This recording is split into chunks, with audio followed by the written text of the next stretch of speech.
Hello everyone, in this video I'm going to show you how to move image from files to photo app on iPhone. So for you to do that, you have to open your file app on your iPhone. Then from here you can browse, tap on browse. Then from here you can have the available location of files you have. Then you can simply tap out iCloud Drive and check if there's available file, or maybe there's an image you want to move from your file to your photo app, or you can see it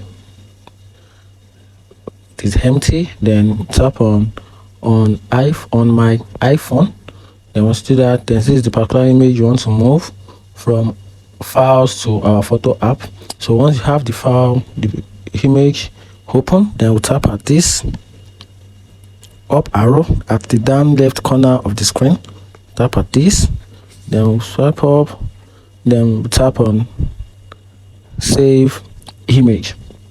So with that, this image will reflect, or it will be moved to your photo apps. If you find this video helpful, like and follow for more. Thank you.